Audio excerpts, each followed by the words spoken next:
I swear, Egyptian God Control and Evilswarms are the least of the things that I saw today for side deck list. And you know what? We actually have Stun, Luna Control, and Ninjas for this tournament breakdown. Don't beg 30% of you that have not smashed the ever-living crap out of the subscribe button. Smash it so you guys don't miss out on more Oz content. We're going to be analyzing the Tetsu Championship here, and we will have Egyptian God Control, and we will have Evilswarms for you at the end of the video. So for this breakdown, we had two Purrely taking down a little bit larger representation of this top cut, which I kind of think is a little bit interesting to see how that deck has had the chance to, you know, take a giant leap in terms of representation. We also had two Labyrinth decks as well getting the chance to shine here, which, I mean, let's give it up for Labyrinth, everybody. Labyrinth finally making a leap. Salamangreat wins the event, which is kind of crazy to me, because when you have this much Purrely around, you kind of got to wonder. We also have a Stun deck, Luna Control, and Ninjas all making top 8 for this event. I think that's a pretty good telling of how generic some of this format can actually be. Let's pass on over to the deck list. First list we're going to be looking at here is good old Salamangreat. Now, the thing that's most interesting about this is you do have the Math Mech package in here. I think, at least in the particulars of the OCG, starting to see that Math Mech package inclusion into this gives the deck a larger oomph in order to kind of capitalize on its place. And when you're able to add in that extra element of explosiveness, it allows you the chance to kind of combo a little bit easier. And it's like the biggest thing that this deck needed was the ability to make larger boards for really free, honestly. I mean, Sala can already do that with extenders, but they don't really have a lot to fear right now, especially if you're playing against something like Purrely. If you can, you know, handle them before the cats can actually do anything, you're probably going to get a good chance to win the game. So it really does come down to, can I handle a lot of the situation before it kind of starts to develop? And I could see Salad, honestly, you win that dice, well, you're in a pretty good situation. Next up here is our Purrely list. So this deck actually got second place.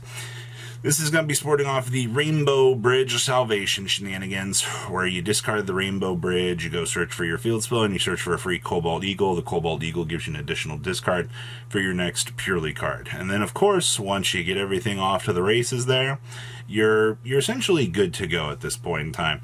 I do think that, in terms of build, this feels very standard. I have seen thrust into talents. We've also seen thrust into Dimensional Barrier kind of come up as well, but this build is not main decking either of those cards. They've opted for more of the, I would say, main decking Draw and Lockbird and Imperm-esque line of defense. And typically that will be enough to kind of slow down the opponent so that you can play the game. But outside of that, this deck is incredibly strong. We're also playing a Princess Sprite down here as well. That's cute.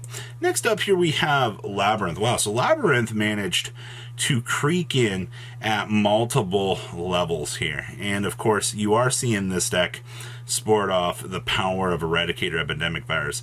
Technically, if Labyrinth can go first and they can set up an Eradicator Epidemic Virus, the deck actually can do some major damage to, you know, the competition. Hi.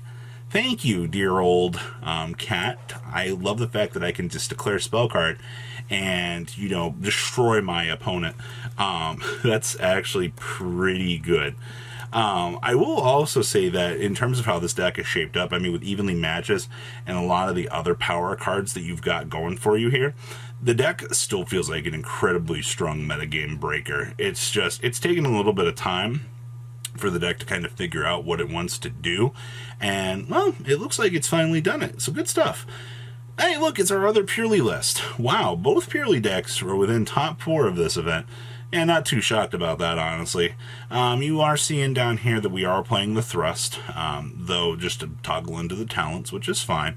I see that we also have everybody's favorite Santa Claus in here, and this build is playing the Shadal package as well. So the Shaddoll stuff's going to get you a whole bunch of additional draw power, filtering, searchability, standard good stuff for that.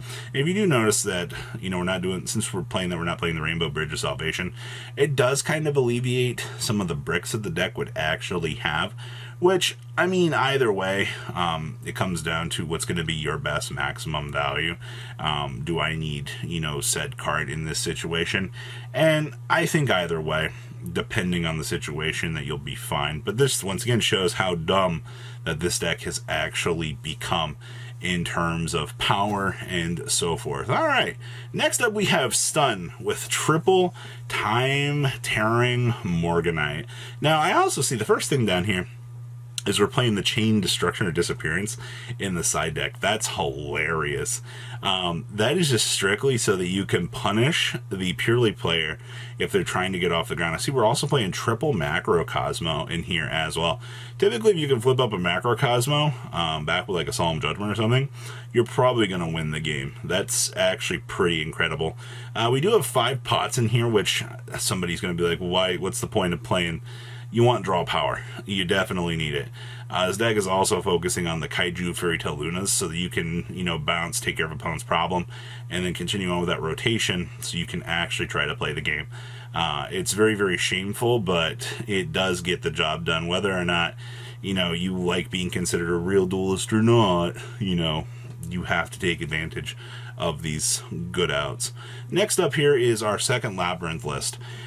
As you do see, we are sporting off the evenly matches in here as well. I also see that we have the big Unchained guy in here as well. That's kind of interesting.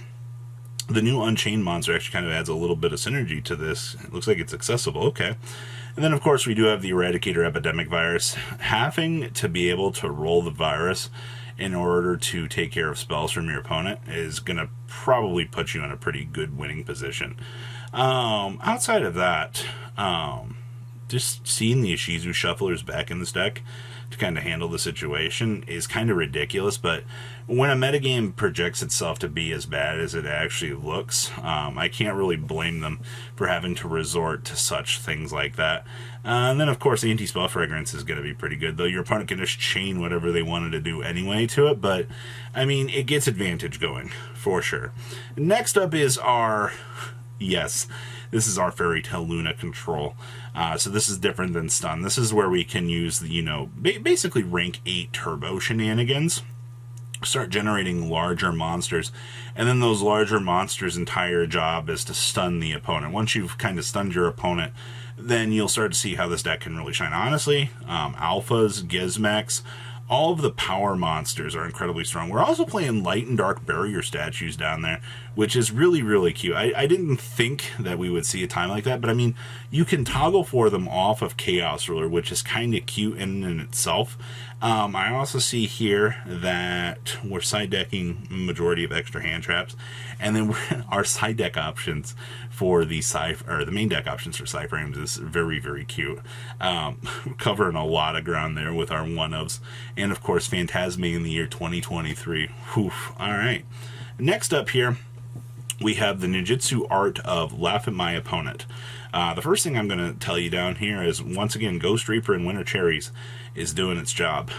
Ghost Reaper, the more and more powerful that these decks become, the more and more sub-success that you're starting to see with Ghost Reaper and Winter Cherries as a card to kind of detour your opponent.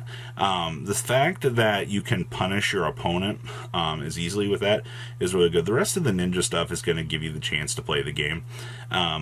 Honestly, Ninja being able to do the whole flip down negate can actually take a Purrely monster away from your opponent, and that's going to be actually pretty devastating for them. I see that we are playing the 1 talents in here, which is just fine. We have double Call by the Grave as well, and then Book of Moons to continue on with the ninjutsu art of flip down my opponent's stuff. No fun allowed for you. Outside of that, build feels very, very, very strong, and I do like that. All right, next up here, we have what is going to be Egyptian God, Winged Dragon, or Rock Control. This actually won a 16-man event in Japan. I didn't really have a place to put it, But when I first saw this, I was like, wow. You know, you don't really see Egyptian God anything show up anymore. And for this deck to kind of come out of the woodwork here and shake things up was actually pretty impressive to me. The biggest things, I mean, with like Guardian Slime, depending on how your opponent ends up with a field 2, handing them the Sphere mode actually can be quite devastating. Obviously, Soul Crossing to tribute an opponent's field 2.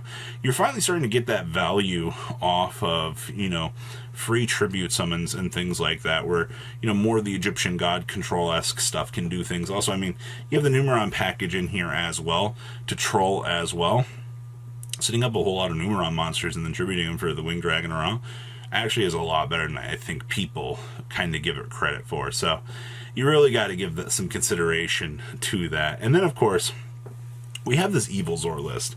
And this is Evilswarm Odotic. And when I first saw this, I was like, are you actually kidding me? I didn't think I would see Evilswarms actually get the chance to do something. But having an Odotic package in here gives the deck a little bit extra of a base in order to kind of combo with. And that's the one thing that I was definitely kind of taken back by. I was like, wow, you know, we actually have this extra synergy going for the deck.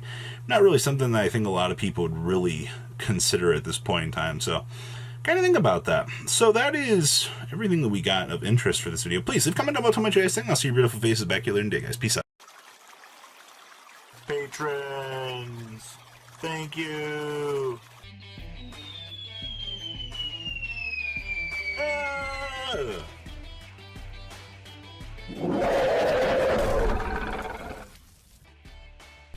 Thank you so much for watching. Check out these other videos.